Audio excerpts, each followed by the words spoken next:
stayed at the most unique hotel in San Francisco, and that is the Hotel Via. Located directly across the street from Oracle Park, it's just a walk from the Via Hotel right into the ballpark. I loved it. It's family owned and operated. It was the first hotel built in the fastest growing area of San Francisco. And of course, we're talking about Mission Bay in the South Beach neighborhood. It's got premier private event space. The rooftop at the Via Hotel is a great place to have a meeting, an event, and just a beautiful view of the ballpark in downtown San Francisco. It's at the intersection of sports, entertainment, and technology. For more information, visit hotelviasf.com or call 415-200-4977. Or you can email them at info@hotelviasf.com. Staying at the Hotel Via is an experience you don't want to miss.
Seam heads, our Giants game day coverage begins now. It's the mosaic. So before gloves start popping, diving, he makes the catch, and bats start cracking, it is gone. We bring you the voice of Bay Area baseball for the past 29 years. As I always say, baseball reflects what life is all about. This is Talkin' Baseball with Marty Lurie. That's what we do. We talk ball. On KNBR, the sports leader. All right, it's great to be with you as we get ready for spring training 2026. This is our first broadcast of the new year, and we're ready for baseball. It's going to be a very interesting year. It's going to be a story. Trust me, every single day. And I'm down here in Scottsdale getting ready for the game today between the Giants and the Cubs. The Giants opened it up yesterday, giving up 5 runs in the first inning. Everyone said, uh-oh, here we go. And Tony Vitello's team came back with 10. And the Giants win the first game 10-5. So got the Tony Vitello era off to a good start. But it's great to have everyone back with us. Raph and I, year 22 for us. And for me, year 31. It's hard to believe, of talking baseball here in the Bay Area, and of course starting with the Giants in 2010. Well, as we do every year, and it's tradition on our first show of the season that we bring in Larry Baer, the CEO of the San Francisco Giants, and talk a little bit of ball and what we expect in the new season. So, Larry, good morning. Great to have you with us today.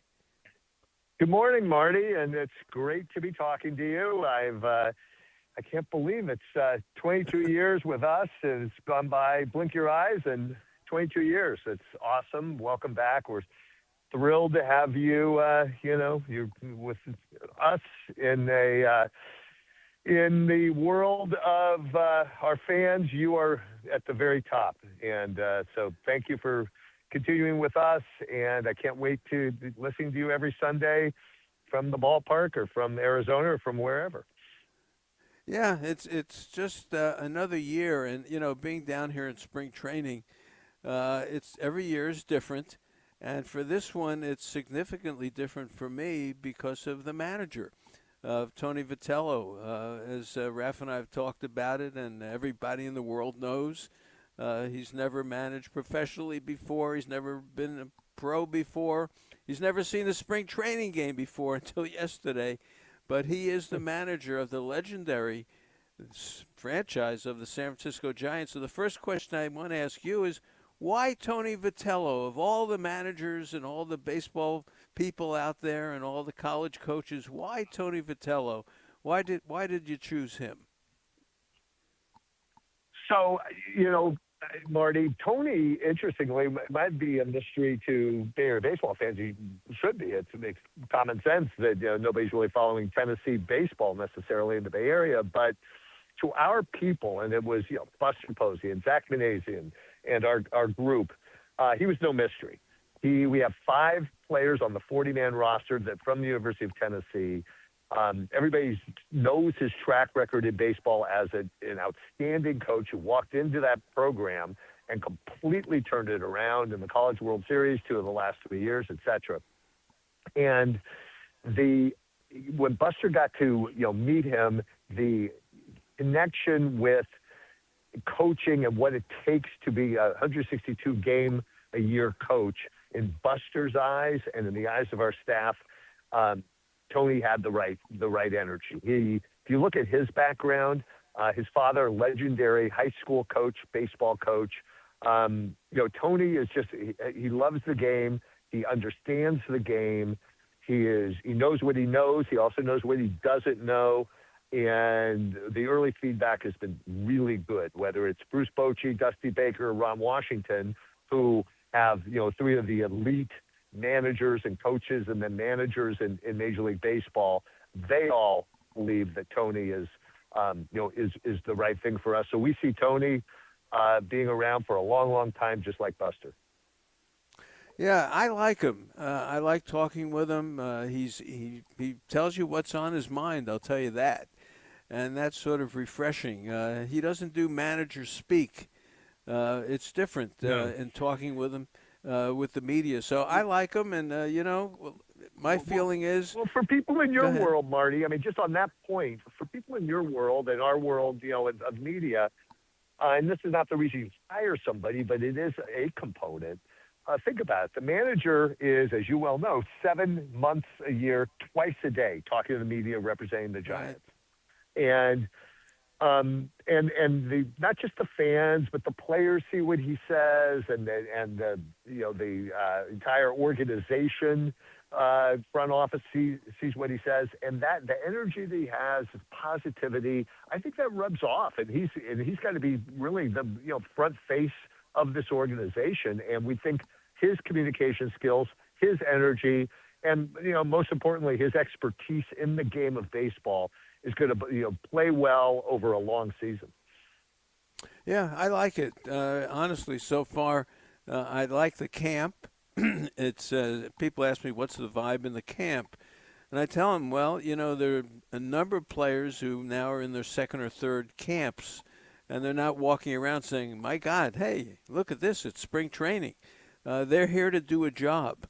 And a lot of them are the young pitchers that he's got to work with. One is Bryce Eldridge. Bo Davidson is another one. And as I said to him, I said, you're really an expert at handling young players and determining what their future may be. And I think that's a real asset for him because the ball club is tending to be younger now. And they have the core guys who are here, but there is a group of young players that will determine this ball club in the next couple of years. Well, and the gap between college baseball and Major League Baseball, and Right. also just in general, the training gap. Even if you're coming off a high school, out of a high school program into a Major League draft, it's the years are shorter, and that's where Tony, we think, with his staff, can develop players, minor league players. We all know that the key is really getting your homegrown players. We will sign free Right. agents. We just signed 2 in the last few weeks, Harrison Bader and Luis Arise. But we want the core to be our homegrown players, and Tony and his staff will be able to work with those players just as he did with Tennessee to move them along. Marty, I have to just give you a quick thing here. You talk about this year being a different year in the respect of Tony. I was over at Papago this morning, and I was like, where are all the players? It was, it's our camp, our minor league camp, but we have some guys that play in Major League spring training games here as well. And you know what the answer to that question, where are the players? You know what the answer is? They're being measured for ABF. Oh, right. Yeah. So the Well, automatic ball strikes has started, and the challenge system, which we supported the challenge system as opposed to every pitch kind of thing, and they'll be measured for it. So it'll be interesting to see that component as we start the season. Yeah, I like it. We've seen it in batting practice. They've done it down here, and of course, they're doing it in the game. You get 2 challenges. It's good. It gets the fans involved as well, which I like. Yes. Let's talk a little bit more. Larry Bear with us, always is on our opening show. Spring training. I threw that question out the other day to folks. Well, what is it about spring training? Well, why do people love spring training? We should have close to a full house today in Scottsdale. I really, I think the answer to that, Marty, is just from the years that we've been doing it, is that, life doesn't get any easier as we go through the years, and the opportunity to come to Arizona or Florida and enjoy nice weather, watch something that you're going to be part of for the next 6 months or so. Kind of for many people, the background music of spring and summer and hopefully fall. It's kind of a new beginning for people as we get through the winter months. We look at the harsh weather in the east right now. We've had a lot of rain in San Francisco, and to be able to just kind of have it's like a rejuvenation feeling for fans that come down here, and for people that are here, or that for the players. It's very different than the other sports. I mean, no sport has it in that it's relaxed at the beginning, but players are competing for jobs. It's interesting, and you can kind of get up in your mind, a framework for what the season's going to be like. You talk about all the time how it's a mosaic, and you start to see the beginning, maybe the first couple of paintbrushes on the painting go down as you look at players who succeed in spring training, players that struggle, players that might emerge that nobody really saw in the picture. So you have it's a really fun time to be down here, to enjoy, and then to get a preview for your 6 months of the day-to-day, which we're super excited about. And this year we have the World Baseball Classic happening in early March, and we have the opening of the season at home for the first time in 17, 18 years, on March 25th. So it's all going to hit us pretty quickly. And, we're going to, as you say, we're going to have 10,000 people or so here at Scottsdale Stadium in late February. Boy, things are changing in baseball, though. Streaming rights, we read about this all the time. We read about the labor issues and all that. But the beauty of this game is it shows up in February, and we know we've got baseball every day except for a couple of days after the All-Star break until November. And that's the continuity that I think spring training brings, is that first day of realizing, hey, baseball's back, and it's going to be a story every day. For me, that's it. It is, and I'm down here actually with a friend and his son, and we're talking about it, and it's such a – I know you knew my dad. I would come down, bring my dad down when I was, years ago and my late father, and we would share spring training together. And I see that happening a lot with families, right? Is like, you love baseball. It's a chance to, to sit in the stands in a more relaxed atmosphere, and you can yell, hey, Bryce.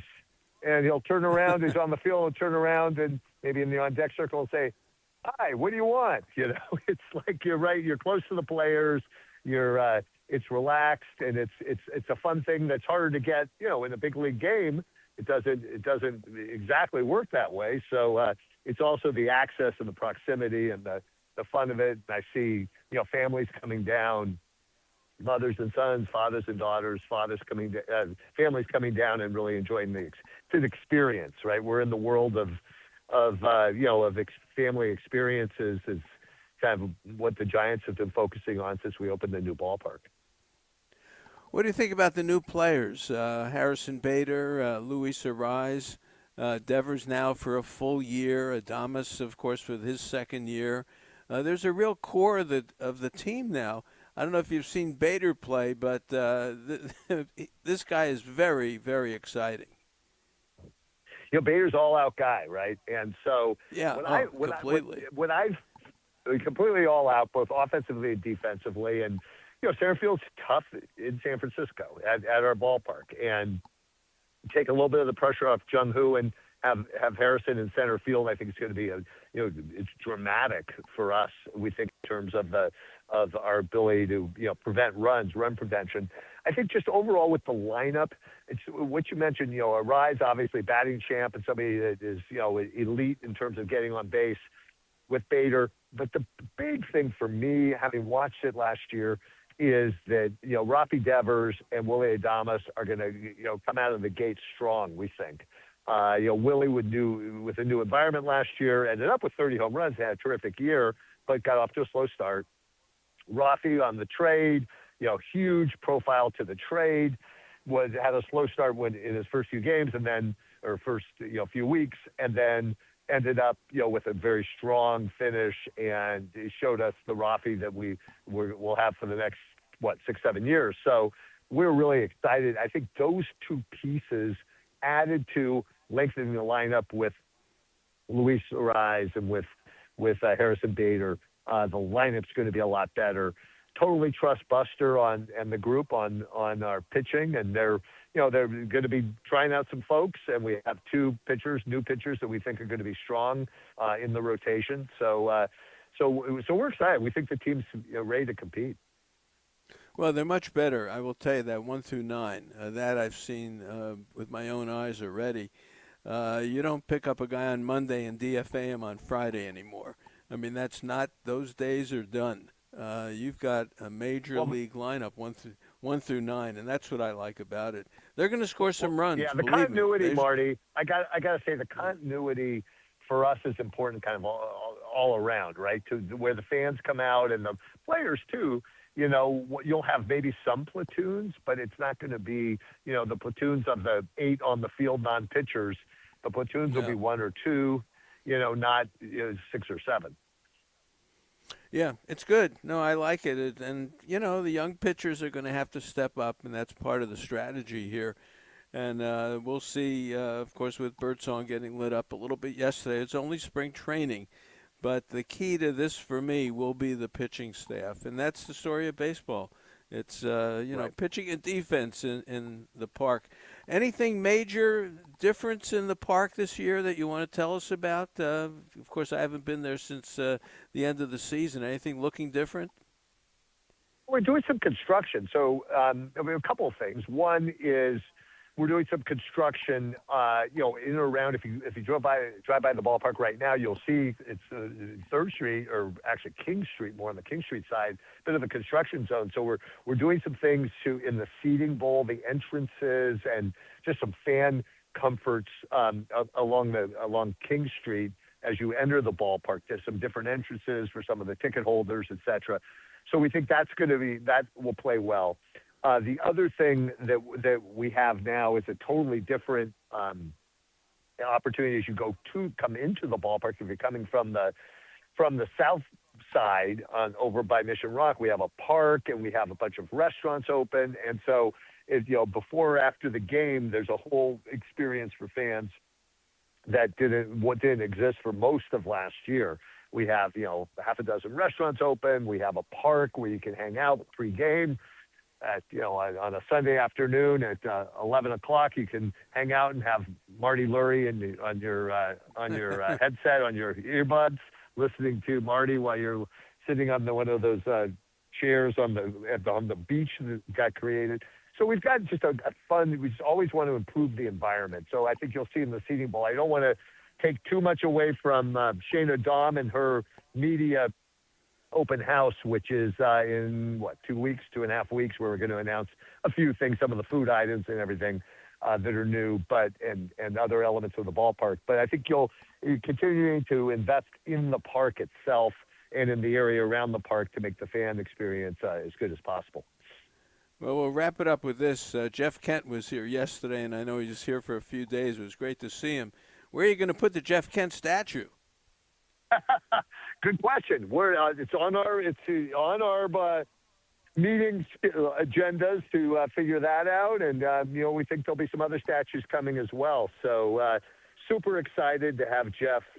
We just can't wait to give him a big hug. I've talked to him several times on the phone. I have not had to see him in person, and so super excited for Jeff. And then with any luck, the class of 2027 could definitely have some members of our family involved, right? In 2027. Absolutely. I don't want to jinx it by rattling it off, but I think you know who I'm referencing. So to go in with Jeff and continue to expand the long class of New York and San Francisco Giants in the Hall of Fame. Oh, good. Hey, great to have you on. We do this every year. For me, it's 31, my 31st Talking Ball in the Bay Area. And, of course, the 3 rings I have, I thank you. And I wouldn't be on KNBR without you, so you know that. Wow. So I appreciate all the help. We love you, Marty, and I will see you later today at the ballpark.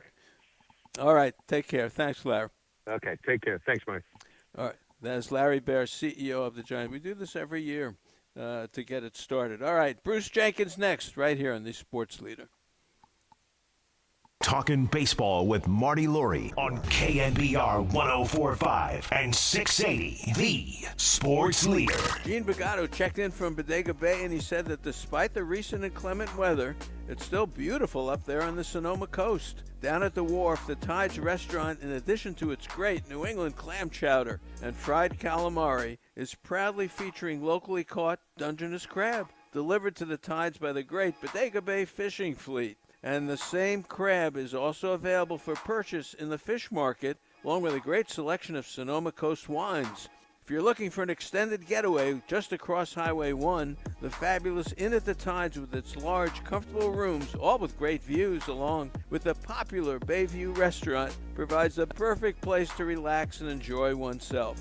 So if you're looking for a winter escape, not far from the Bay Area, look no further than the Tides Wharf and the Inn at the Tides in scenic Bedega Bay.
Fans, it's great to have Rick Robin back with us. He is the Contractor of the Year in Napa for the second year in a row, and of course specializing in home projects. And what makes it special is you get it done and you remain friends with your clients afterwards, because it is never simple getting home repairs. But how do you do it? Well, it's a pretty simple process. You call in to speak to Tammy. I come out the very next day, and if you like the estimate, we take you down to our showroom, meet our designer. She puts everything together, sends you color rendering so you know exactly what your project's going to look like, and as soon as the material's in the warehouse, we start. There's a second part of what you're doing now, and that's home inspections. Everyone in real estate, you buy or sell a home, you need a home inspection. You're doing that, and plus, if there's work to be done, you can do it for them. Yeah, we come out and do your home inspection that day, send you a detailed copy, and then also I put my contractor's hat on and write you a detailed estimate of what the work will cost. Boy, I love it. Rick Robin, Robben.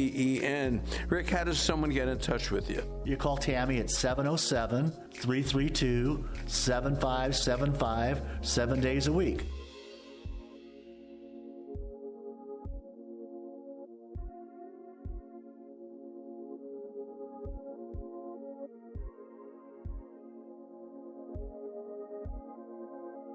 All right, Marty, Lurie here with Tony Vitello, the manager of the San Francisco Giants. What a difference a year makes, huh? Yeah, completely different. It's kind of like graduating college and then going off and getting a real job. Not that last year wasn't a job for me, but it's interesting. And, to be honest with you, I think the way things evolve where there's a true off-season, I've been antsy for a long time to get here. So the change has been gradual, I guess, really, when you look back at the calendar. Let's talk about the team a little bit. You got to see him, in action as a major league team for about a week and a half now.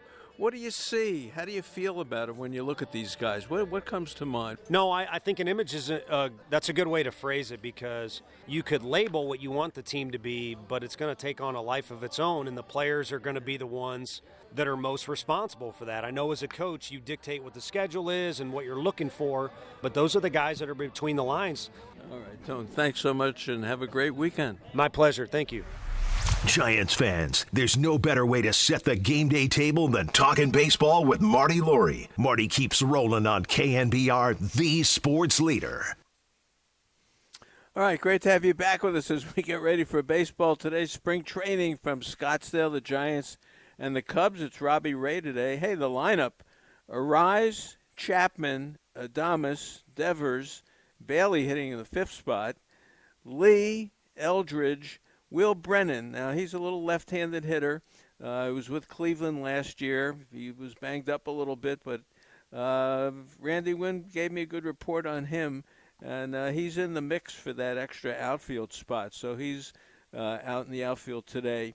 And then we have Bader and Robbie Ray. So that's what it looks like today. And as I said, that's a major league lineup, and that's close to what it's going to look like on opening day.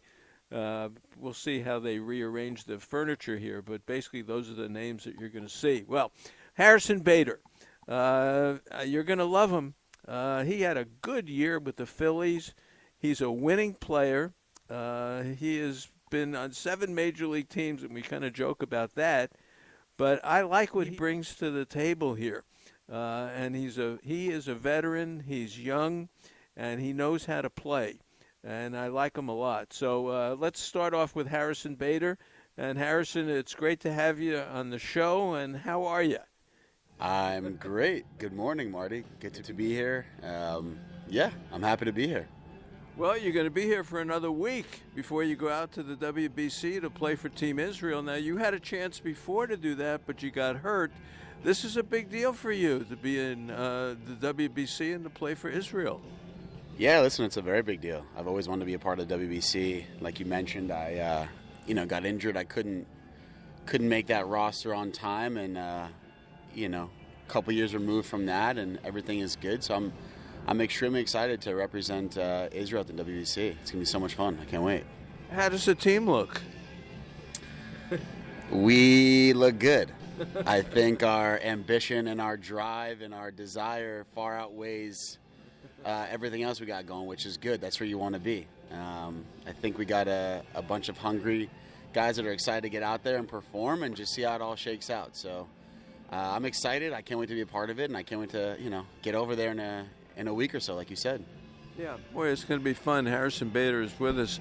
I looked through your baseball history and everything. You're quite a player. You've got tremendous numbers all over the place. Let's go back a little bit to growing up where you did in New York, Bronxville, New York, if I have it right, if I read it correctly. But let's talk a little bit about your early baseball history, because you turned into quite a player. Thank you. Yeah, I appreciate that. I think, baseball is full of so many levels where, you go from Little League to, like an intermediate field, and then you kind of graduate to a full-size field. And within that, you're going through high school levels and, college levels. And then obviously once you get into pro ball in the major leagues, you have so many more levels to conquer. So baseball is all about just that growth and getting acclimated. And I think, when I look back at my baseball career, there were a couple of turning points where I really definitely turned the corner. Seriously, all thanks to my support system and my coaching staff, certainly my father. Yeah. There's no doubt about it. My father was and has been there and still currently is, there for every single step of the way. And he's seen my development from Little League, and we laugh all the time that, we kind of sit in a random city after a big league game, and we just cheers to, laughing that we never had any expectations. We never knew what we were doing. All we knew is that we had to practice today, we had to play today, we had to play hard and get rest. You can go out and do it again tomorrow, and kind of here we are. So I just think what I'm getting at is that, you just never know in life. But, if it wasn't for my dad showed up every single day. If it wasn't for my dad, I wouldn't be here. It's really all there is to it. So he's coached me through every single way. I think, when I got to UF, I kind of turned the corner, started to understand what real baseball was like. And then my dad passed me off to a coach named Brad Weitzel at the University of Florida, who I've referenced countless times in my pro career and still do.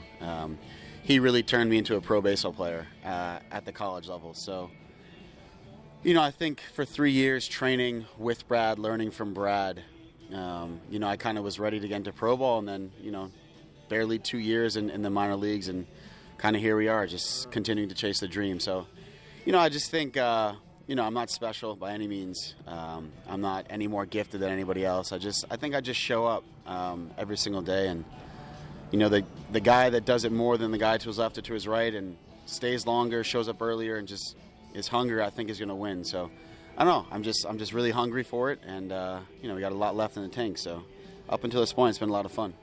Boy, nice to have you on the show. What did you learn to be a professional baseball player? You said you learned something in college to do that. What was it? There's a number of things, but I think first and foremost is knowing who you are. And that, again, that comes directly from Coach Brad. And, as a baseball player, you got to know who you are.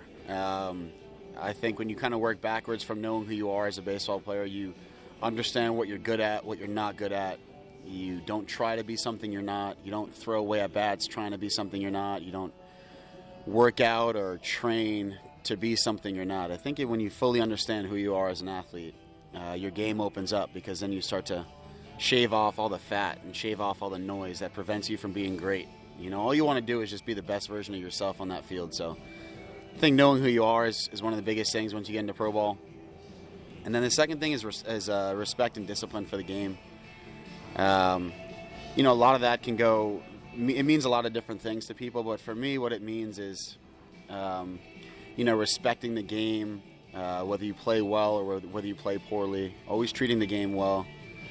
How you talk to yourself as a result of things that happen in the game, how you treat other people around you that after results, whether they're good or bad.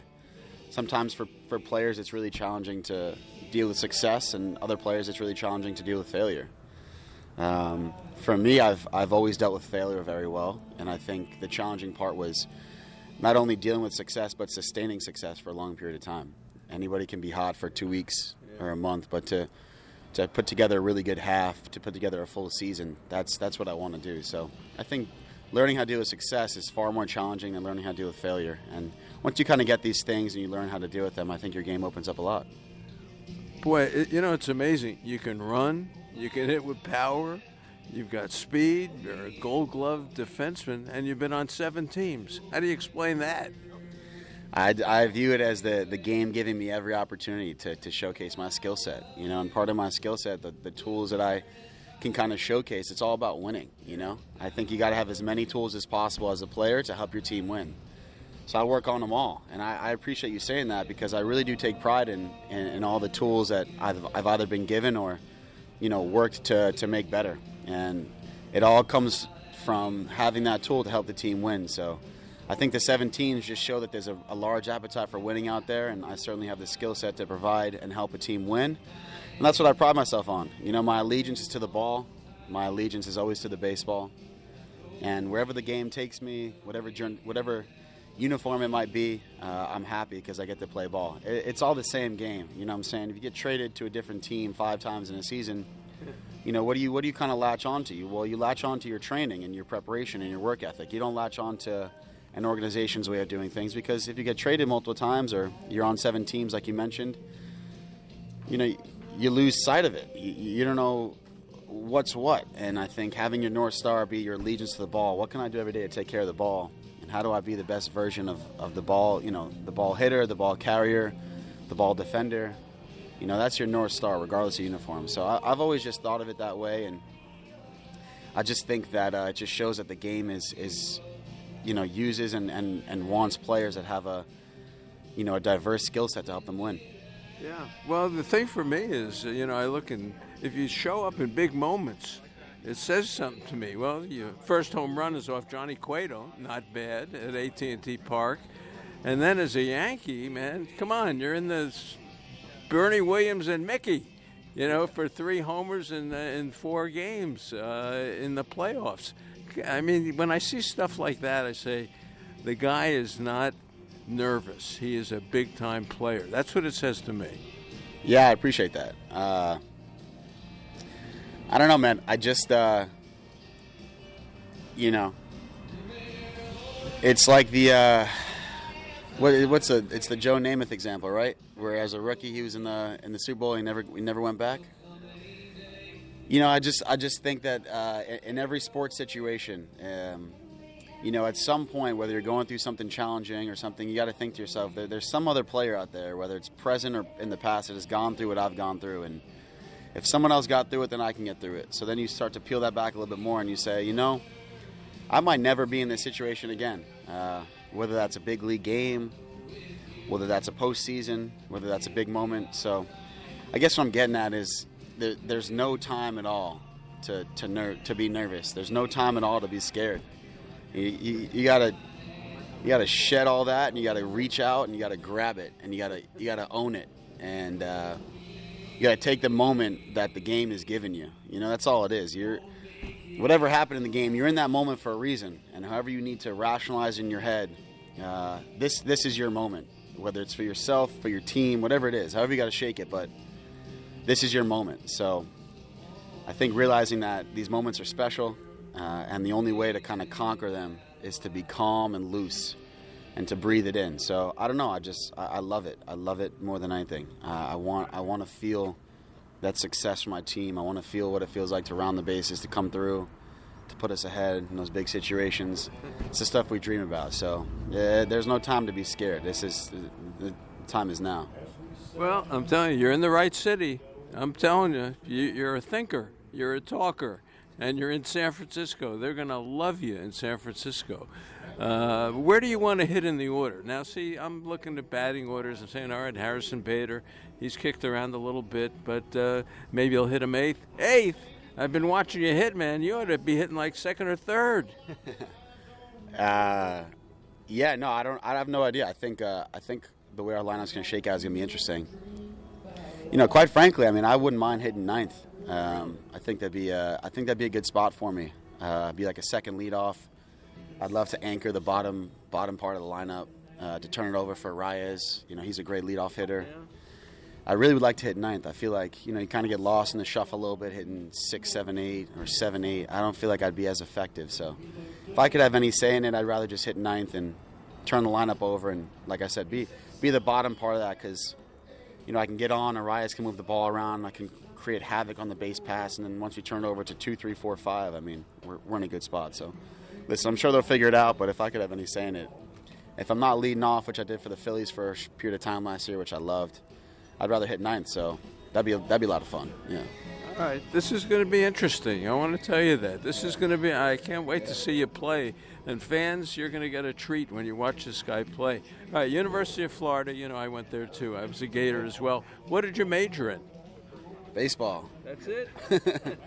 Well, I wanted to do architecture. Then I found out that the lab hours were highly conflicting. Metal container you had to walk around with. Yeah. Exactly, yeah. Well, your tools. Right. Yeah, the lab hours were conflicting, so, they didn't let me do that, and it was a 5-year program. So I essentially got tracked into just being a communications major. But, quite frankly, I think if I could redo it, I really would have pushed for architecture. I actually remember, too, it was a funny story that I got in there, and I said, well, it's a 5-year program, but, I'd rather just knock off 3 years of the 5 and come back at some point. And I remember the response was, oh, so you think you're only going to be here for 3 years? Well, okay, good luck, kid.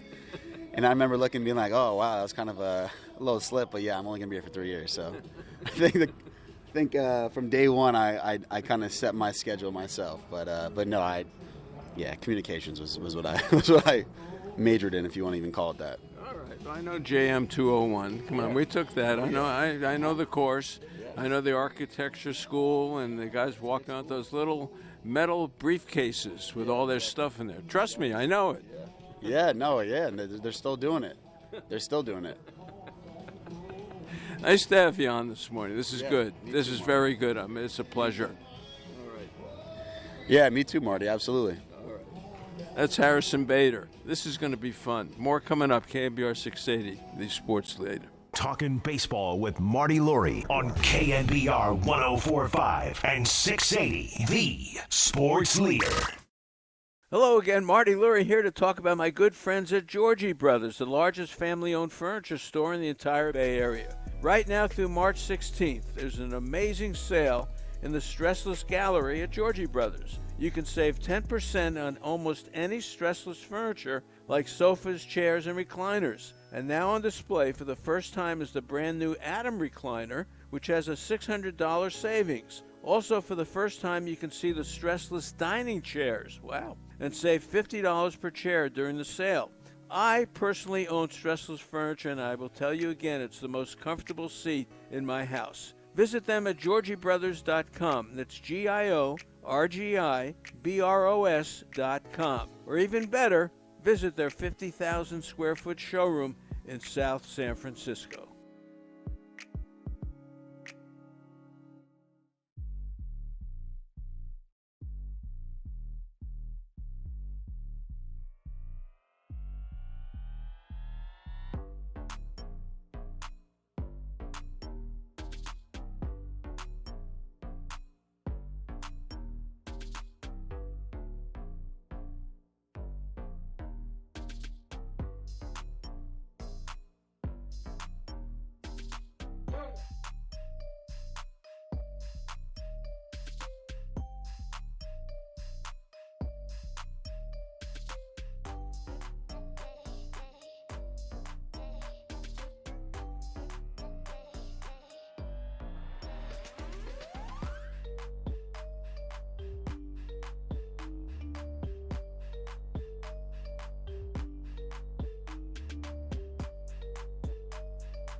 Hey there, it's Marty Lurie with a report from River Islands in Lathrop, where the good life can be your life. The home selection has never been better, with neighborhoods designed to fit a wide range of lifestyles. Whatever is on your list of musts, an amazing kitchen, a home gym, a private office, or a separate suite for your in-laws, there's a place here just for you. Priced from low $600,000s to over $1 million. The town center, located by Islanders Field Ballpark, is well underway, with the Redwood Cafe opening this summer and a community amphitheater being built for events, concerts, and community get-togethers. Wow. The town center is going to be a great place to hang out and enjoy the River Islands lifestyle. This month, Signature Homes will be hosting a grand opening at its all-new Clearwater neighborhood, and the Lakeview Club at Del Webb's 55 and over community just had its debut. Wow, that's terrific. Isn't it time for you to discover the islands? Check it out at riverislands.com. It certainly is for me. If you're a fan of Original Joe's in San Francisco and Daly City, then you've got to try the newest addition to the group, Little Original Joe's. Brought to you by the Dugan family, this takeout-only restaurant features pizza, pasta, and parmigiana, and is located at 15th and West Portal Avenues in San Francisco. Although the highlight is the pizza, where do you try that crust? Little Original Joe's also offers locally sourced rotisserie chicken, Strauss family soft serve, a variety of local and imported wine and beer, and a beautiful retail marketplace.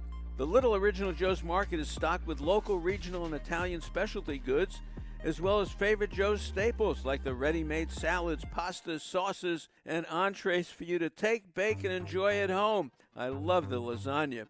Check it out. Little Original Joe's, open daily from 10 a.m. to 10 p.m. for takeout and counter service in West Portal in San Francisco. Hi, Marty Lurie here with Tony Vitello, the manager of the San Francisco Giants. There's a couple of additions from last year that really stand out to me. One is Luis Arise, just the kind of guy he is, and to watch him in batting practice carve up the field like a turkey. And then the other one is Bader, who is a smart man who's been on 7 major league teams, and he's a heck of a player. Yeah, both guys are experienced. They have a lot of intangibles to bring with a high level of skill, and yet they're both very, very different in how they go about it. And it's been fun to get to know them. You know Bader from college. I feel like with the Rise, our conversations on Zoom and everything when that was going down, you feel like you know the guy right away. But they really changed the dynamic of the team and the lineup with, again, skill set and intangibles that they bring to the table. And so you look at it, ideally as a manager, you'd like life to be easier on you, not harder. And those are two guys that make the dugout, the locker room, and what goes on the field ideally easier. All right, Tony, thanks so much and have a great weekend. My pleasure. Thank you. Time now to go to Sunday school with the professor.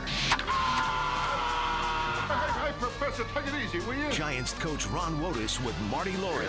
I didn't know you wanted to get involved with the discussion, Mr. Helper. On your home of Giants baseball. Good answer. Like the way you think. KNBR 104.5 and 680, the sports leader. Brought to you by River Islands, one of the country's top-selling master plan communities just across the Altamont in Lathrop. Where else can you live on a lake next door to a park or walking distance to your kid's new school? With 10 new neighborhoods, River Islands is the one place you can't afford to miss. All right, you know what that introduction means, and it's great to have him back. And someone tweeted at me this morning and said, why do you call him the professor? And we call him the professor because he is a professor of baseball. And that's why. He is the professor, Ron Wotus. Whoa, how are you? Good, Marty. You brought a little cool weather this morning, but all in all, the weather's been great down here in Arizona, and it's great to be back with you. All right, so spring training for you. How is this one any different? Now, you got a different manager, different coaches and all that, and you've been through this before. How is this one different? What do you see? Well, it's always different when you have a new manager and when you have, as many new coaches as we have. So, but it's still baseball. And what I've seen so far, I really like. The coaches have been fantastic. The camp's going extremely well. The energy, the way they're going through the drills. So I am I am really happy the way things are going and what I'm seeing here and overall. Let's talk about some of the players. I mean, you are the professor. I mean, we want to get your opinion here. Let's start with Luis Arise, working at second base, and plus the way he hits. Yeah, well, look, he brings so much to the table offensively. And, you know, I mean, personally, I feel like he was a bargain at the price that we got him at. I mean, he's going to be a wanted player. You know, I know, you know, people are wondering about second base, whether he can do the job. He proves he can do second base. All of a sudden, this guy's value skyrockets, right? Skyrockets. And what I've seen so far, I watched all his plays at second this winter, you know, when we were thinking about signing him, and I liked what I saw. He has good hands. He can turn a double play. He comes across the bag, with a lot of second basemen can't do. He's very determined. And what a great personality in addition as a human being. So not only does he bring the bat, but his enthusiasm, his energy, and his desire to be good and win is as good as his hitting. Well, interesting you say that. You saw all his plays in the field. That's pretty good scouting. Well, you know, when you're thinking about signing a player, it's what you have to do to give the right input. Now, there wasn't all that many. You know, he hasn't played a ton of second base. He started out at second base. But, you know, it didn't take very long. With the video we have today, it's all cut up, and you can see it fairly quickly. All right. Harrison Bader, I like him. I mean, he's got pink batting gloves. I said, I don't know if I like him. He says, hey, I hit 280 with him. So I said, all right, I like him. Yeah, look, another, you know, solid major league player addition to the club. It's 2 everyday players that we just added. You don't always get that, right? And then it makes us so much deeper. But back to Bader, the energy, another guy that brings personality to club. Energy, he plays hard, had his best year hitting last year. And you'd be interested to know that his personal hitting coach is an old friend of the Giants, one of my favorite players that we ever had. It's Bill Miller. Yeah, so yeah, a lot to like about Bader, and he's looked good so far this spring as well. I like it. All right, the professor is with us.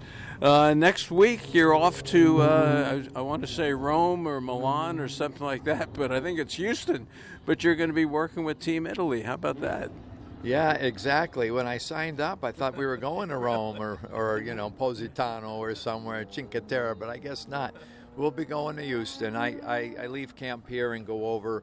We train 3 days in Mesa. The team will get together there.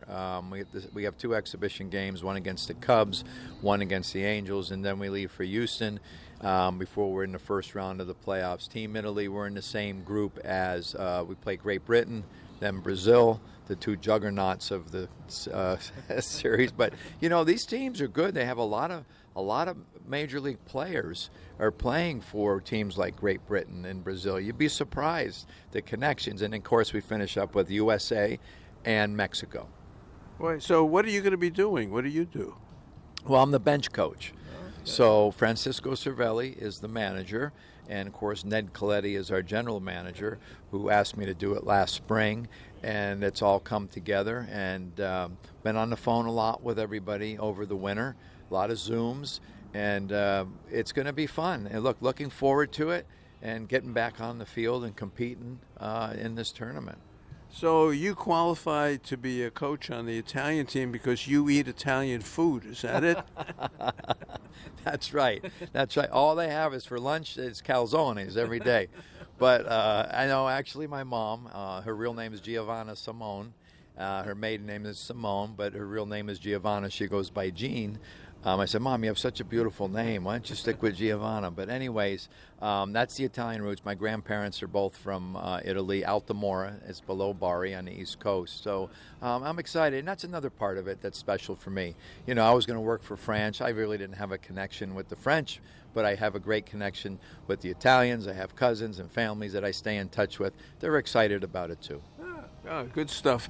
Well, you got to see Jeff Kent over the weekend here in Scottsdale, the new Hall of Famer. How about that? First of all, congratulations to you having a Hall of Famer, someone you mentored and tutored. Well, thank you, Marty. I mean, Jeff was pretty much a self-made player. I remember those days extremely well, coming up my first year, 98 and 99. And, Jeff knew what he wanted to do. He was a little tough to get through to, but he was a great player. I always felt like he was a Hall of Famer. What he's done offensively at second base. And the thing that bothers me about his reputation is, they always said, well, he's not a very good second baseman. I tell you what, he turned a really good double play. He stayed in there. And his what he did at the plate was, well, it speaks for itself. But the other thing he brought was a competitiveness that you don't see in a lot of players. And yeah, people say he should have been nicer to the media and stuff like this. Hey, we don't care about that stuff, right? He's doing what he has to do on the field, and he brought it every single day. Yeah, you told a good story about how he found out that he was going to be in the Hall of Fame.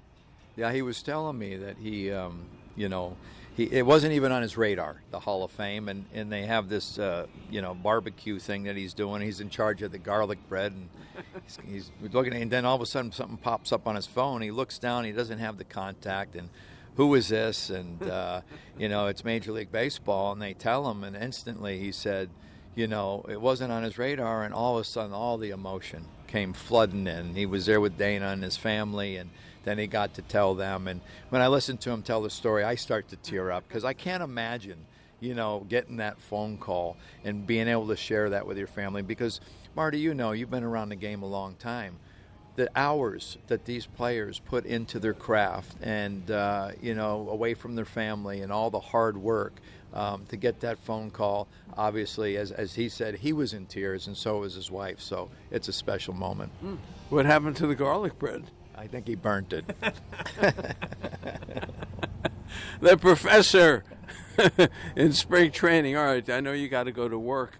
Let's end on this one. I want to talk about River Islands a little bit with you, but Tony Vitello, this weekend he gets to manage his first games. It's a story. Let's face it. Your thoughts about Tony Vitello so far? Yeah, sure. Everybody's watching. First guy from college to the Major League Baseball to manage. I've enjoyed being around him. He's passionate. He's genuine. I think the media has really enjoyed him. He doesn't give you the old no comment or doesn't give you anything. He explains things and tells you what's going on, and it's very refreshing. I can tell you this. The players are responding. The way the camp is going right now, it's going very, very well. So I'm excited for him to manage his first game. I think all of us, I can't speak for other people, but I think he's doing a good job, real good job. All right. I like talking to him, and Brian Murphy said, well, what about Marty Lurie? He said he has a presence in this camp. Well, there you go, right? There you are. You're the Godfather. Well, he doesn't know you're the rabbi, but we'll take the Godfather.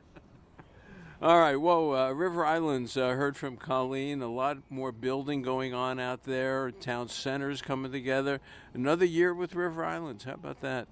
Looking forward to it. Look, what a place that is out there. And they don't slow down. I mean, despite all these years that they've been doing it. And it's exciting to see, more things happening in the town around the beautiful homes and the waterways that they have, because it really needs that. It's growing so fast. So excited about River Islands and seeing what, how it all comes together with the schools, et cetera. All right. The professor in mid-season form already. I like it. All right, Marty. It's great being with you. Looking forward to next week. All right. That is the Professor Ron Wotus. More coming up. KNBR 680, 104.5, the sports leader. Talking baseball with Marty Lurie on KNBR 104.5 and 680, the sports leader. This day in Giant hamburger history. It's the bottom of the seventh. The score is 10-9. 1 on, 2 out, a 3-2 count. 12-year-old Darren Foster hurls a fastball in the direction of his twin brother Daniel. And with one swing of the bat, the game is over. Next stop, Nations, where both teams and families meet up for post-game Giant hamburgers and pie. Now that's what I call a win-win. Keep it real. Make it Nations.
Fans, I'm coming up to the Bay Area to see some Giants baseball. It also means I'm going to see Sonny from A&H Transportation. A&H Transportation, the East Bay's finest, serving the Bay Area since 2007. If you need to be picked up at the airport, it's 24/7. Taken to the airport, San Francisco, Oakland, San Jose. Whether it's wine tours, concerts, game events, medical appointments, Sonny and A&H Transportation will take care of you just as family would. Give them a call, 925-200-2824. You can check them out on the web, ah4limo.com. Email them, ah4limo@ah4limo.net. Sonny, I'll see you soon.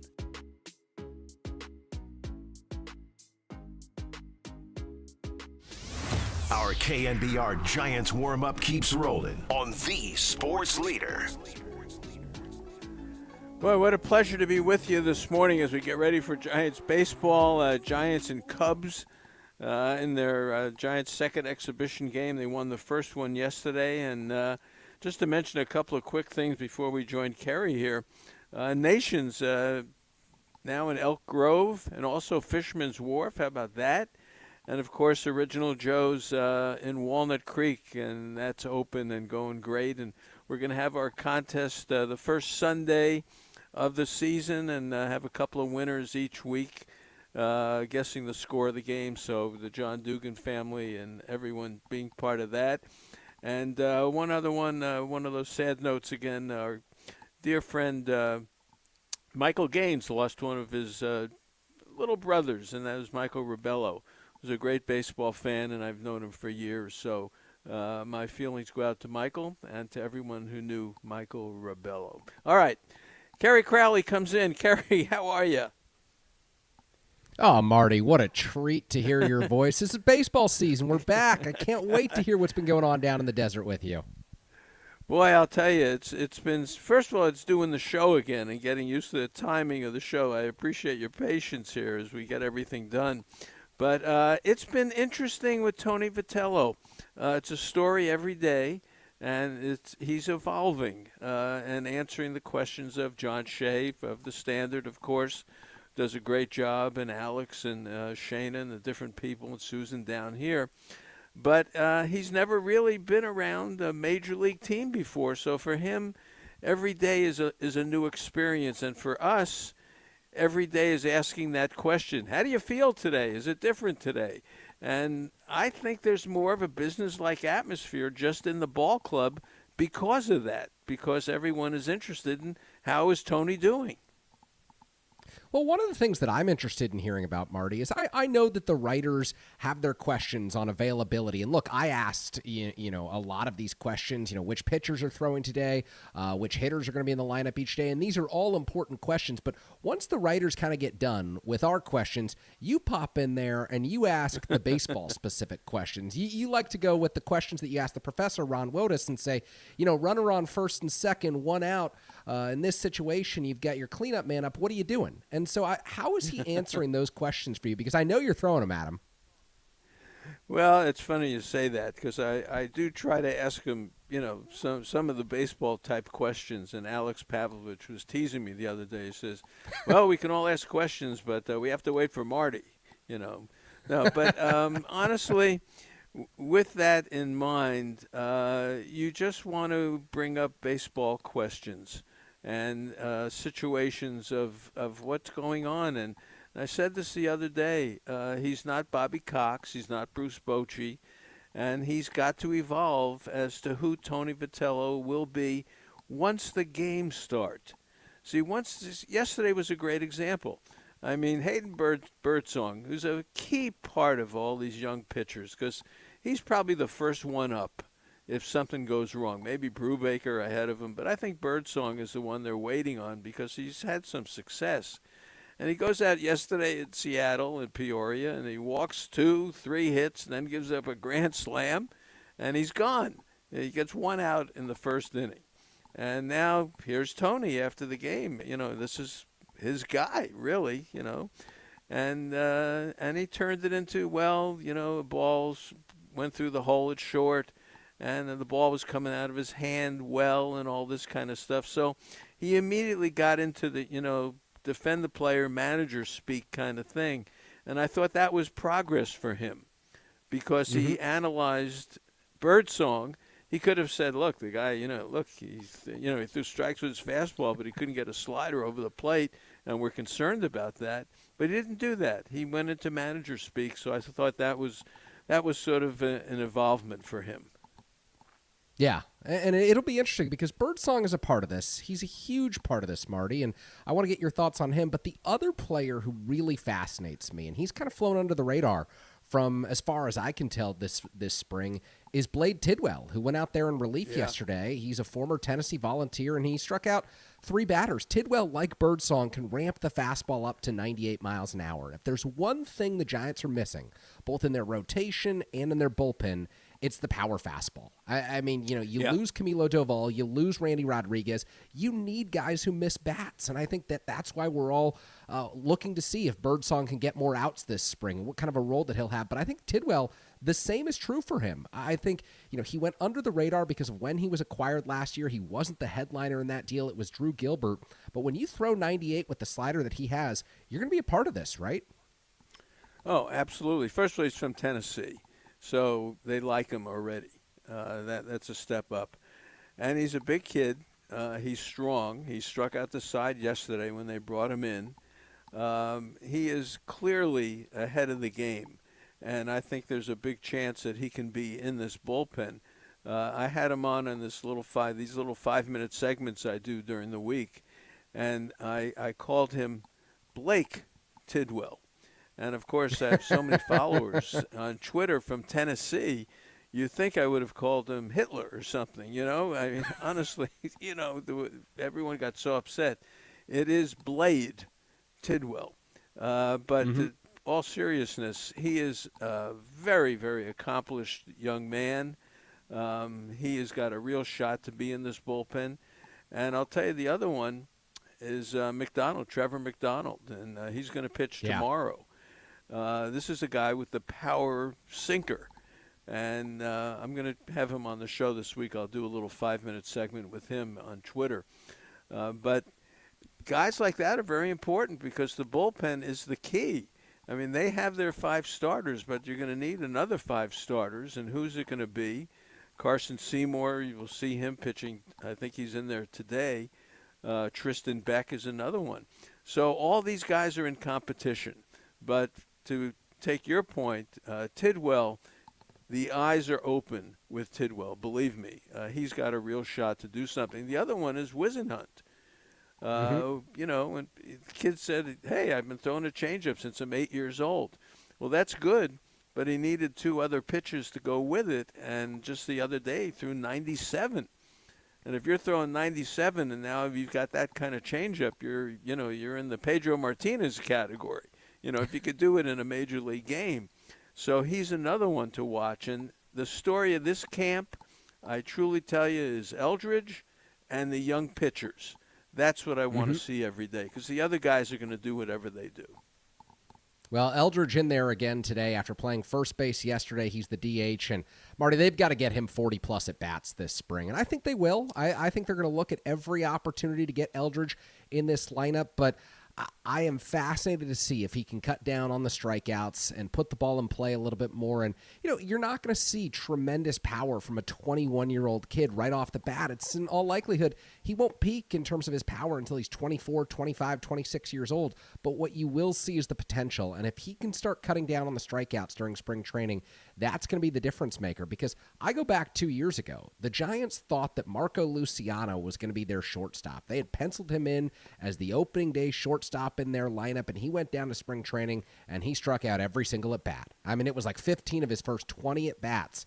He just couldn't stop whiffing, and it damaged his confidence. And Luciano was never the type of prospect that Eldridge is. He doesn't possess the same potential, but they need Eldridge to be putting the ball in play and feeling good about himself. What have you seen so far from him? Yeah, just that. Of course, you see batting practice doesn't really mean much.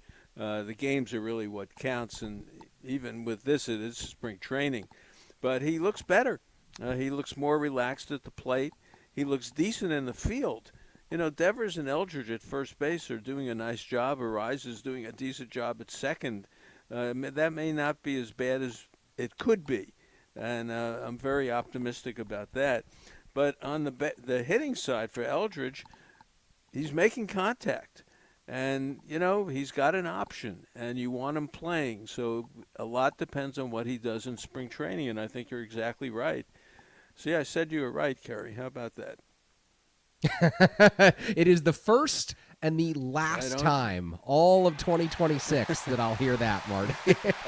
Yeah, no, I think with Eldridge, you want to see him hit down here. And if he hits well, he'll break with the team. If he doesn't hit well, he won't. And that's just the reality of it because he does have an option. Guys with options are the key when you get to the end of spring training because you don't want to lose inventory because you have Encarnacion without an option, Matos without an option. So, let's see what they all do in spring training. But It's the young pitchers. That's the story. It's the young pitchers. And Birdsong didn't do himself any favors yesterday, and even his comments after the game. I realize we have 5 starters here, and I'm not sure if I'd be a starter, but if I'm not on the team, I want to, be able to pitch every day. It's almost like he's resigned to the fact that he, is not going to break into this rotation, and maybe he'd be better off working on his entire game as opposed to coming out of the bullpen for an inning. So he's a guy to watch. Birdsong is very important because he was so good out of the pen, and they need, as you say, that power arm out of the pen. So he didn't do himself any favors yesterday, I'll tell you that. Well, I think the deal with Birdsong, it's a good thing the Giants ran him out there on Saturday, February 21st, and they should run him out there 6 days from now and 6 days from now again in a starting capacity because if you go 3 times in Scottsdale and you don't have it as a starter, you're just not cutting it, you're not putting the ball where you want to, then he needs to make the transition to the bullpen, and they need to do that during spring training because you can't waste an arm like his down in AAA Sacramento all season like they did during the second half of last year. He has to be contributing. If he's on this 40-man roster, I don't care if it's 85 pitches in the number 5 slot in the rotation or 15 pitches every other day as the 7th inning guy. When you throw 98 and you have the off-speed offerings that he does, ditch 1 or 2 of those pitches and figure out what works for you, become a 2-pitch guy out of the bullpen, and help this team. That's got to be the story for him because, Seymour or Wisenhunt or McDonald or Tidwell, one of those other guys can step up and be the 6th starter, but you can't have Birdsong toiling at AAA all year. Well, he's got to throw strikes, and he threw strikes with his fastball, but he had nothing else. And that's now, of course, you're down here in spring training in Arizona. It's tougher, to throw the breaking pitch. We've known that for years. But he's got to throw. He's got to fill up the zone. Fulmer did. Tidwell did. People like that did. So he's got to be able to do that. So the eyes are on him. I'll tell you that. But then you get Bivens is going today. Beck is going today. Seymour is a guy who gave up a lot of home runs last year. It's part of that whole thing why they didn't go out and get Framber Valdez or somebody else.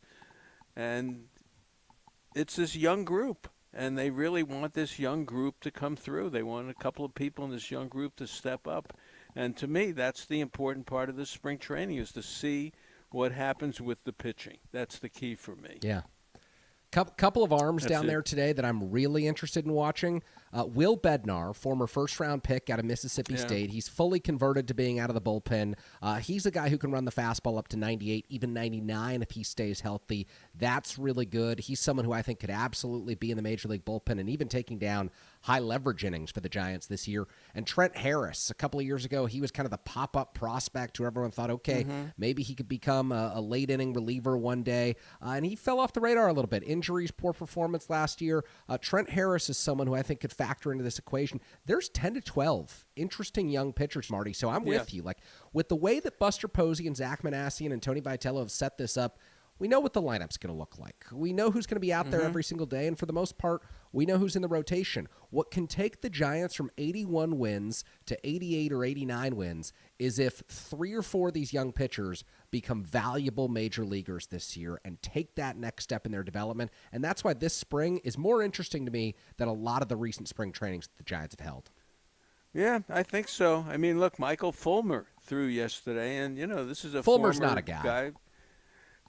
Don't, not so fast, as Lee Corso says. Not so fast. Just watch. He's still the right age, and the arm. He's smart, and he's a veteran. It's okay. There's also that. What you'd rather have a guy who has 7 or 8, 9 years in the big leagues if he can give you an inning, than a kid who's never been in the big leagues and you're praying that he'll throw strikes in a critical situation. So keep your eye on Fulmer. But Fulmer, for me, Marty, he hasn't struck out more than 9 guys per 9 innings since 2023. Last year he was striking out 6.8 batters per 9 innings. That's not going to cut it. That's not going to cut it at all. You got to miss bats in this bullpen. You got to be smart too. You have to know how to pitch. And that's I'm going to give him that. He knows how to pitch. And all right, we'll see what happens with him. But that's one. And the left-handed relievers, that's the other thing. Let's see what happens. We've been talking about all the righties. Let's talk about the lefties, and who's going to be the lefty really coming out of the pen when they need it. Is it going to be Eric Miller? Is it Hentges, who hasn't pitched yet? Where are they? Is it Gage? Where are they going with the lefties? They have some people to look at in this camp from the left side. That's another thing that they're going to have to see over the. It's only a few weeks of spring training before the games start, and they've got a lot to do here. They've got a lot to do. Did you hear the Bader interview at all? No, I didn't. But I had Bader on this week. You know that Bader was on my team in Cape Cod, so I broadcasted Harrison Bader all summer long back in 2014 when he was playing for the Bourne Braves. I got to know him really well. Yeah, he wanted to be an architect at the University of Florida. He wanted architecture. He was George Costanza with Vandelay Industries, but he was a baseball player instead. But yeah, I could just see him with a little metal briefcase, walking around with the architecture stuff. But I love him. Yeah. I like the way he plays, and I think the fans are going to have a lot of fun with him. So, all right, I'm going to let you do your thing. Yeah, come on, complete. University of Florida, mother's from Brooklyn. I relate to this guy. I love it. The Marty Lurie Harrison Bader connection is being built down in Scottsdale right now. Really? That's what's important. Hey, we got to get. And he's a player. He's been on good teams and he's achieved things, and he keeps bouncing around. I think the Giants may have really gotten lucky getting this guy here. I'll say I think he will be far better defensively for the San Francisco Giants in center field than Kevin Pillar was in 2019, and fans loved watching Kevin Pillar. They loved him. He dove for the ball. He made things interesting. I think Harrison Bader is like twice as good in center field as Kevin Pillar was. Yeah, I agree. And wait till you see Drew Gilbert throw the ball. We watched the outfield drills the other day, and Drew Gilbert, what an arm this guy's got. And Bader's got a good arm. And Encarnacion can throw the ball. Jung-Hoo Lee in right field, his arm didn't look as strong to me as I thought. And that's something to watch in spring training and see how he's throwing the ball as well. But he's another key guy. We go on forever. There's a lot of stories down here. Believe me, there's a lot of stories. And you got 9 guys going to the WBC next Sunday. And the whole outfield is leaving. So we're going to see a lot of Encarnacion. We're going to see a lot of Gilbert. We're going to see a lot of Bo Davidson. It's March 1st to March 15th, whatever it is. We're going to see a lot of these young players playing. Now, I can't wait personally to see Bo Davidson and Victor Barracoto and these young outfielders in the farm system. I'm excited about the outfield that the Giants have got, and Ramos and Bader and Lee, but we know these guys. We know what they're capable of. It's the unknowns that I love in spring training. That's why I tune into Cactus League play, and you're going to get a lot of Bo Davidson, and I think that's really cool. All right. Well, I'm glad to talk to you, and I actually agreed with you on something, so that's a good start to the season. Don't worry, Marty. We got about 31 weeks left of this, and that means about 31 disagreements, 31 more disagreements between us. All right. Well, say hi to Mom and the whole family, and we're glad that you're here. And, hey, every Sunday I'll be right here. Good. Absolutely. Looking forward to it, Marty. Thank you. All right. Have a good day. All right. Thanks, Karen. All right, he is Marty Lurie. That is the unofficial end of Talking Baseball. We've moved into Giants warm-up here on The Sports Leader. When we come back, we will get you set with our lineups for today's ball game. It's the San Francisco Giants, the Chicago Cubs, Cactus League play on the radio. You're listening to KNBR 104.5, 680, The Sports Leader.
There's a swing of this. Ball is slashed fair. Hits the ground right near third base and ricochets on down the left field line into the corner. One run has scored. Now coming around third is Basabe, and he scores. It's a 2-run double by Furman. Man, he hit that ball hard. A low liner that he hit the dirt right near third base and shot down the left field line. 340 feet to the left field foul pole, and that one was fielded in that left field corner near that foul pole. Welcome back to our KNBR Giants warm-up on the Sports Leader. Kerry Crowley back here. We are back on Giants warm-up, rolling with you until the Giants and the Cubs. First pitch coming your way at 12:05 p.m. Pacific Time, 1:05 p.m. down in the desert. Robbie Ray on the hill today for San Francisco, making his Cactus League debut for the club. And that highlight you heard on the way in, one of Marty's picks to click this spring, Nate Furman, young infielder in the Giants organization. He hits the ball hard, and I know that this is an organization that is heavy on veteran infielders at the big league level. You've got Matt Chapman slated to play third base, Willie Adames over at shortstop, Luis Arias at second, and you've even got solid backups in Casey Schmidt, Christian Koss, Tyler Fitzgerald, all players who have at one point or another started for a couple weeks in a row in the major leagues. But Nate Furman, a prospect to watch in the farm system, someone who should get a lot of time during spring training, and someone who I think you got to keep your eye on this year at AA Richmond, AAA Sacramento. He is someone who could ultimately impact the Giants at the big league level. So with that, let's give you today's lineup for the ball game. We'll also bring you the pitchers who are expected to throw for San Francisco this afternoon down at Scottsdale Stadium. The Giants won 10-5 yesterday over the Seattle Mariners over in Peoria after falling behind 5-0. They came from behind and got the job done in Tony Vitello's Cactus League debut, and Vitello rolling out this group as his second lineup of the spring. To be the free agent signee, Luis Arias leading things off today for San Francisco. He will play second base, the position he is working diligently on with Ron Washington, the Giants' Major League infield coach. Matt Chapman will hit second today for the Giants. Interesting to see him that far up in the lineup. I wonder if it's a preview of what we'll get early in the season when the real games begin in March. Chapman, of course, over at the hot corner at third. Willie Adames batting third. He is your shortstop. The cleanup man is Rafael Devers. He's over at first base. He took Logan Webb deep during live batting practice at Scottsdale Stadium earlier this week. Patrick Bailey, the switch hitter, he bats today in the fifth slot in the order and is the catcher. Jung-Hoo Lee hitting sixth out in right field as he gets acquainted with a new position after playing center field in his first two big league seasons with the San Francisco Giants. Bryce Eldridge will hit sixth. He's in there for the second consecutive day as the DH after playing first base in Saturday's ball game. Will Brennan bats seventh, making his San Francisco Giants Cactus League debut. He is out in left field. Harrison Bader will then hit for the San Francisco Giants down as the ninth man in the order, I should say. So it's Bailey fifth, Jung-Hoo Lee sixth, Bryce Eldridge seventh, Will Brennan eighth, and Harrison Bader ninth after leading off in yesterday's ball game against the Seattle Mariners. Robbie Ray goes for the Giants today against the Chicago Cubs, a team that have added a lot this offseason, including Alex Bregman. He comes over to Chicago by way of the Boston Red Sox, so that's a name to keep an eye on for the Cubs this season. Behind Robbie Ray, the Giants have set things up in the bullpen with a number of arms who should impact their major league staff this season. Tristan Beck expected to throw today. River San Martin from the left side, he is slated to throw for the Giants. Wilkin Ramos, a non-roster invitee to spring training, he is on the squad today. Spencer Bivens, who of course has pitched for the Giants the last few seasons. Carson Seymour, who runs the fastball up into the high 90s. Trent Harris over with the Giants on a non-roster invitee this spring. And Will Bednar, former first-round draft pick out of Mississippi State University, was left unprotected off the 40-man roster, but was not selected in the Rule 5 draft. He's dealt with significant injuries in the minor leagues, and the Giants are hoping that this can be the year that it all clicks together for Bednar, who has officially transitioned from the rotation into the bullpen down in the minor leagues. Behind the Giants starting lineup today, here's the group of players who you will see later on in the ball game. Once Patrick Bailey comes out, Eric Haas will replace him as the catcher. Daniel Susac caught in yesterday's ball game. Susac, the Rule 5 draft pick out of the Athletics organization by way of the Minnesota Twins. He's competing with Eric Haas, who who has major league experience with the Detroit Tigers. Haas also offers some positional versatility. He can play the outfield as well.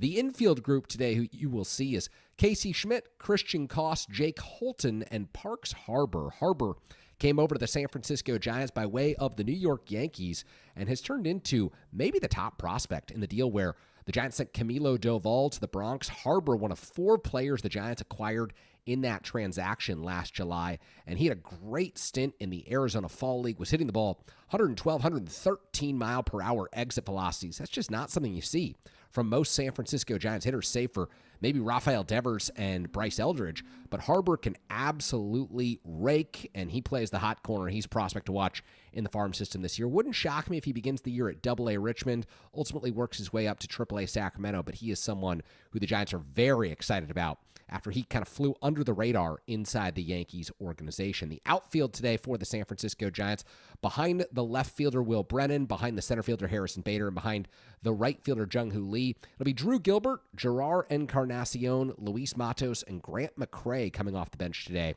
for Tony Vitello's ball club. All 4 of these players in Gilbert, Encarnacion, Matos, and McCray, all competing for spots on this Major League roster.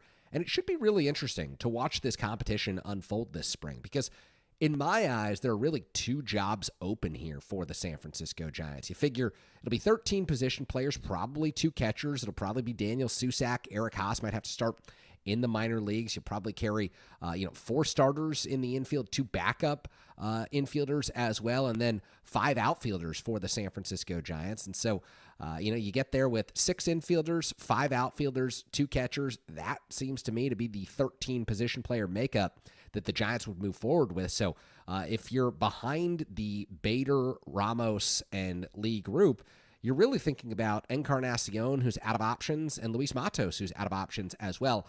I don't think the Giants will keep both of those players on the opening day roster unless each of them hits their way onto the team, unless each of them hits well over 300 in Cactus League play, shows some great on-base percentage skills. And in the case of Encarnacion, the Giants definitely want to see some power. He is someone who doesn't play a great right field, and that is really the only position that I think that Tony Vitello would be comfortable with running Encarnacion out to. I don't think he's naturally suited to playing right field at Oracle Park. And so if you're keeping Encarnacion, it's more of the kind of old Darren Ruff style DH for the Giants where, you can bring a glove to the ballpark, but in all likelihood, the vast majority of your at-bats are going to be coming as a DH type, as a, off the bench, late in game, left-handed reliever on the mound. You're brought in to mash, and then you're brought out of the game once you advance on the base pass so that the Giants can send in someone who's faster. But Drew Gilbert, obviously competing for a spot. He's got minor league options available to him. Will Brennan, who's in the starting lineup today, he's also got a minor league option available to him, former Cleveland Guardians outfielder. And then Grant McCray out there as well. He's got one last minor league option available to him. And I think that McCray, in all likelihood, will start the season at AAA. But he's, again, someone who has nice power, and he obviously brings the element of speed to the San Francisco Giants. If Bader and or Lee gets hurt at any point this season, McCray has one of the most capable gloves in the Giants organization. He throws the ball incredibly well from the outfield, and so he is a good depth option to have for the San Francisco Giants, former third-round draft pick out of the high school ranks, who's worked his way onto the 40-man roster, and I think can be an important depth piece for the San Francisco Giants. So as we look ahead for the San Francisco Giants during spring training, it's also important that we look back at yesterday's ball game and what transpired out in Peoria when the Giants faced off against the Seattle Mariners in their Cactus League opener. Hayden Birdsong took the mound in the bottom of the first, who's trying to make the team either as a late starting rotation option, potentially if the Giants carried 6 starters right out of the gates, or as a long relief option for this ball club. But Birdsong was unable to get out of the first inning. He did not throw the ball well, gave up 3 hits, including a grand slam to Miles Mastroboni, backup infielder for the Seattle Mariners, and 2 walks as well. Did not strike out any batters that he faced. So Birdsong, if you're into numbers, he ends his first spring training outing with an ERA of 135.00. Not exactly an ideal scenario for the San Francisco Giants. But beyond Birdsong, the rest of the Giants who threw out of the Peoria Sports Complex yesterday were excellent. They were lights out in the second inning. You saw Blade Tidwell go out there and touch 98 with the fastball, and Tidwell, he did walk a batter, but he struck out all 3 guys that he recorded outs against, and I think that fastball slider combination is something that could make Tidwell either a multi-inning option out of the bullpen or even a late-inning leverage reliever option for Tony Vitello's squad. This is someone who was a starter at the University of Tennessee, a starter for much of his time in the New York Mets farm system, but when the Giants acquired him at the trade deadline last year in the deal that sent Tyler Rogers to the New York Mets, I think the Giants were open to Tidwell starting in the minor leagues, and maybe he will start this season at AAA Sacramento, but he's got such a power arm. He can generate whiffs. I think they ought to take a look at him in a potential late-inning leverage relief option because it's not like you're burning your own draft pick here. It's not like you're transitioning a former first or second-round pick in your own organization to the bullpen and giving up on him. This is found money. This is someone who was drafted by someone else who you gave up a rental for in Tyler Rogers, who's now signed, of course, with the Toronto Blue Jays. And so you don't have a whole lot invested in Tidwell. And to me, these are the types of pitchers where if they're able to generate whiffs with the fastball, and Tidwell certainly seemed to be able to do that yesterday, you look at him as a late-inning relief option and a cheap one at that. He's going to be on team control for 5 or 6 years. This is someone who could grow into a very important role in the Giants bullpen. Of course, you want all of your pitchers who are capable of throwing 97, 98 to pitch out of the rotation when possible, but this is a Giants team that seems to have its rotation figured out. And if they are looking for options in the bullpen, and it seems to me like Tony Vitello would benefit from having a few more guys back there who can generate whiffs and get strikeouts, Tidwell looks like someone who can absolutely fill that role. They're familiar with one another from the days at the University of Tennessee, and so that, to me, seems like a good fit for Blade Tidwell. Jose Butto came in the 3rd inning of Saturday's ball game, and he recorded a clean frame. Of course, did give up a hit, did give up a walk, but also recorded a strikeout. Butto, to me, 6th or 7th inning guy. Doesn't throw the ball incredibly hard, but does have a track record of getting soft contact and getting outs at the major league level. Has pitched out of the Mets bullpen for the past couple of seasons. Of course, was acquired in that Drew Gilbert, Blade Tidwell deal that sent Tyler Rogers to the Mets at the deadline last year. And I think Butto is someone who he's got 4 more years of team control. You could see him a 6th, 7th, maybe even an 8th inning mainstay for the next couple of seasons for the San Francisco Giants. In the 4th inning yesterday, it was Michael Fulmer, former major league reliever who's bounced around with several different teams, including the Detroit Tigers, the Cubs, the Red Sox last year.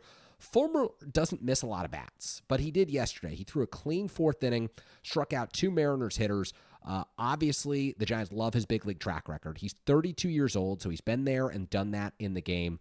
I don't think he's the high leverage arm that the Giants are looking for, but if they've got an opportunity to break camp, bringing another veteran into the mix and Fulmer finds his way into a role, I could absolutely envision them purchasing his contract, keeping him on the 26-man roster, and relying on Fulmer in a potential multi-inning stint early in the season. Multi-inning role, I should say, early in the season.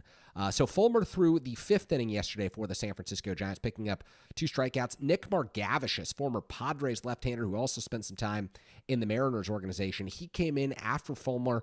Again, a soft-throwing left-hander, so I think there's limited upside with Margavicius. He's got some good off-speed pitches, but I don't think you're going to see him in high-leverage situations. In all likelihood, an uphill climb to make this major league rotation or bullpen, and in all likelihood, I think that the likes of Matt Gage, Eric Miller, and maybe even Reaver San Martin are going to hold him off and limit Margavicius to potentially pitching at AAA Sacramento out of the gates for the Giants this season. Caleb Killian came on after that. Caleb Killian was credited with the win in Saturday's ballgame for the San Francisco Giants, a former top prospect in the organization who was sent out to the Chicago Cubs when they acquired Chris Bryant at the 2021 deadline. It was Killian and Alexander Canario who's the headliner in that deal. Neither of them panned out for the Cubs, so the Giants won that deal. That Chris Bryant ultimately helped that team get to the playoffs in 2021, helped them win 107 games as he was a true rental for the ball club before signing that big 5-year or 7-year, $182 million contract that's been one of the worst in Major League Baseball history with the Colorado Rockies. But Killian found his way back to the Giants organization on a minor league contract this offseason. Doesn't miss a whole lot of bats. And again, will probably begin the season at AAA Sacramento as a depth option for Vitello and the Giants. Beyond Killian, it was Juan Sanchez, who also throws from the left side. I think he could find his way into the mix. Hard thrower was a pop-up prospect in the Giants organization a couple of seasons ago.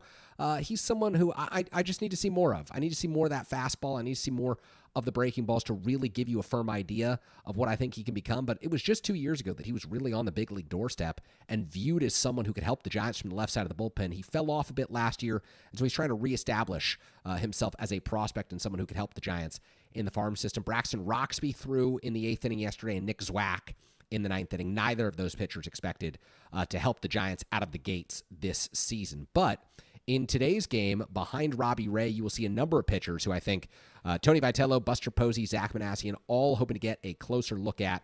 Tristan Beck, Reaver San Martin, Wilkin Ramos, Spencer Bivens, Carson Seymour, Trent Harris, and Will Bednar among those who should get some opportunities today behind Robbie Ray against the Chicago Cubs. And I mentioned this to Marty Lurie earlier.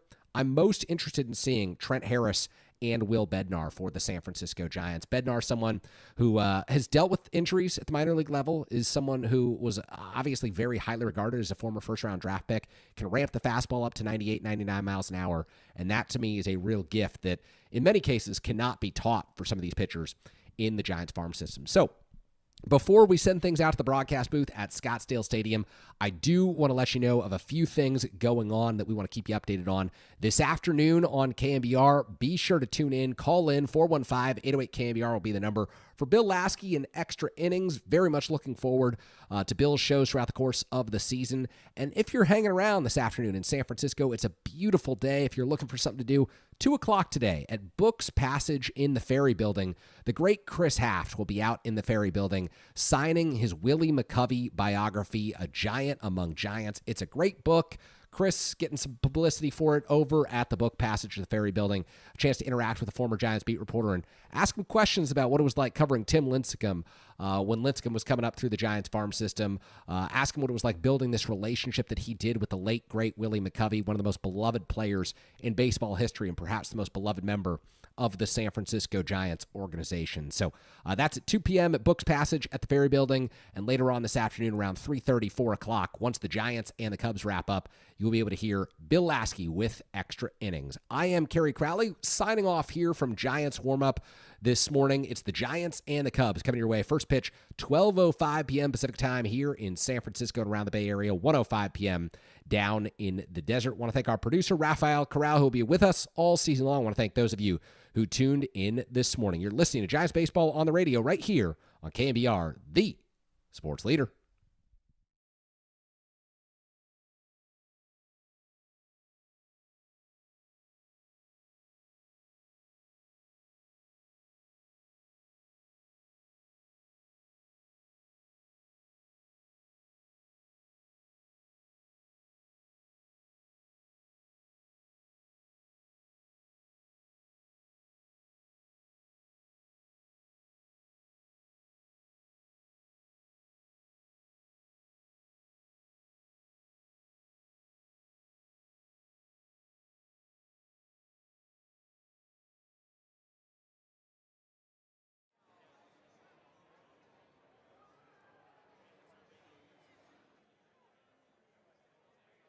Hi again, everybody. I'm Dwayne Kuiper. Welcome to the San Francisco Giants pregame show. As today